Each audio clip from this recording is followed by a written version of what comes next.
If you're planning a Mediterranean cruise in 2026, there are a few mistakes that can make the trip feel a lot harder than it needs to be. The Med isn't like the Caribbean or the Canaries. It's hotter, it's busier, and the pace can be full on if you're not prepared. I've traveled to more than 70 countries and cruised the Med on ships like Sky Princess and P&O Arvia. So in this video, I'll walk you through the 10 mistakes people make again and again, and what you should do instead, so your cruise feels amazing from the moment you set sail. Let's start with the biggest mistake people make before they've even booked, and that's timing when to go on your Mediterranean cruise. If you can avoid July and August, your future self will thank you. Mediterranean heat is different. I'm talking 35 degrees plus in Florence, barely any shade, long queues, and 10,000 steps before lunch. I've cruised the Med in July and in October, and the difference is huge. July was beautiful but incredibly hot, and you feel it the moment you start walking around places like Barcelona or Florence. October still had lovely sunshine, but it was far more comfortable for sightseeing.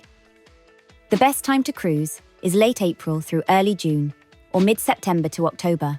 The weather is warm, the crowds are lighter, and ports like Dubrovnik, Santorini, and Barcelona all feel far more enjoyable outside peak season. And before we go any further, there's something you need to know if you're sailing from Southampton. You'll cross the Bay of Biscay on the way down, and I've done it several times now. Sometimes it's completely smooth, and sometimes it can really move. On Sky Princess in October, we had some properly rough seas, and it took a lot of people by surprise. So just be prepared. It's normal, it's safe, and things usually settle once you're further south. But don't assume your sea days will feel like the Caribbean, because the Bay of Biscay has a personality of its own. The next mistake is all about how you start and end your cruise. Mediterranean embarkation cities are destinations in their own right. Barcelona, Rome, Athens, they deserve time. If you're flying in, especially from the UK or North America, try to give yourself 2 nights before your cruise, rather than 1. You'll adjust to the time zone, you'll enjoy the sights without rushing, and you won't be standing in the Sagrada Familia half asleep because you arrived that morning. And when the cruise ends, stay an extra night if you can. Wandering around Barcelona or Rome with no schedule and no ship to rush back to is honestly one of the highlights of any Mediterranean trip. Another thing people get caught out by is assuming the port is where the city is. This is a mistake that catches a lot of first-timers. Rome's cruise port isn't in Rome. It's in Civitavecchia, around 90 minutes away. And whether you take the train or a private transfer, it's worth planning this before you arrive. Barcelona is much more straightforward, but bigger than many people expect. Most cruise terminals sit between the World Trade Center and the far end of the port.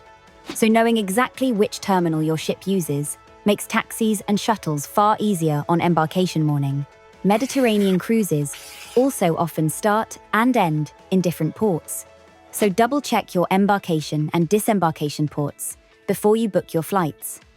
You don't want a return flight to and from Venice when your ship actually disembarks in Civitavecchia. The next mistake is choosing the wrong type of Mediterranean itinerary for your travel style. Not all Mediterranean cruises feel the same. Western Mediterranean itineraries give you places like Barcelona, Marseille, Palma, and Livorno for Florence and Pisa. They're perfect if it's your first time, and you want a mix of big cities, beaches, and famous landmarks. Eastern Mediterranean routes feel more scenic and slightly calmer, with ports like Athens, Dubrovnik, and Kotor.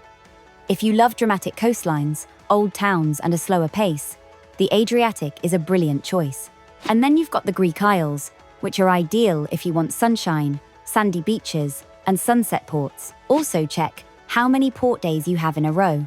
On my Sky Princess Med Adventure cruise, we had 5 back-to-back port days, including Civitavecchia and Livorno. And if you're planning Florence and Rome, that's a lot in 2 days. Use the lighter ports, like Marseille or Corsica, to pace yourself. Now let's talk about planning your port days properly, because this is where a lot of first-time Mediterranean cruisers get caught out. The days are long, the sightseeing is intense, and the logistics in each port can be very different, so a bit of planning goes a long way. A Mediterranean cruise also isn't like the Caribbean, where you get lots of sea days to recharge.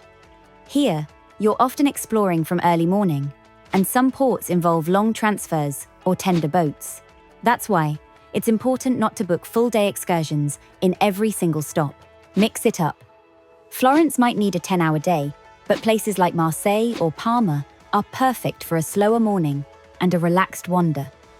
If you want to avoid disappointment, book major attractions before your cruise: the Vatican, the Colosseum, La Sagrada Familia.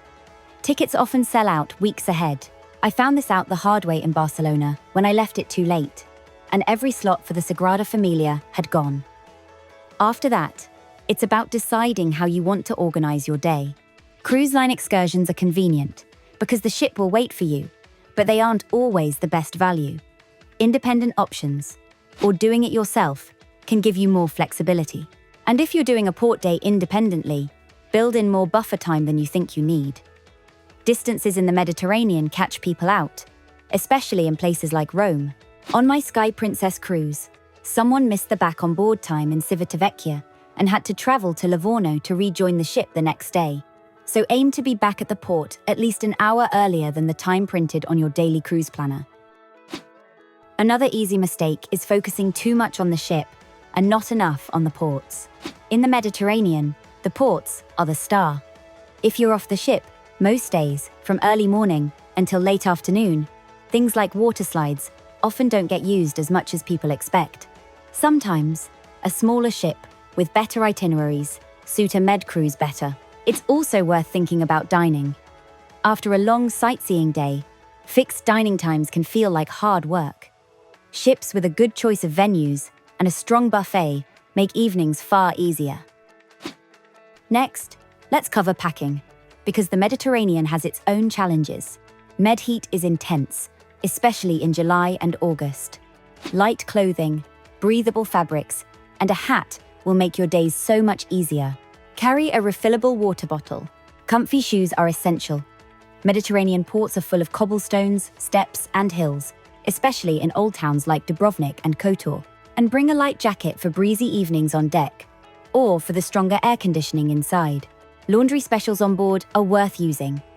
Otherwise, pack a little detergent and choose quick-dry fabrics. Food is a huge part of the Mediterranean, and here's where people miss out. Don't rush back to the ship for lunch. This is your chance to enjoy tapas in Spain, pasta in Italy, fresh seafood in Greece. Sit outside, take your time, and enjoy the moment. And it's completely normal in some Mediterranean countries to pay a small cover charge to sit at a cafe. And don't miss out on visiting some wonderful local markets, where you can wander around and enjoy the atmosphere even if you don't eat anything.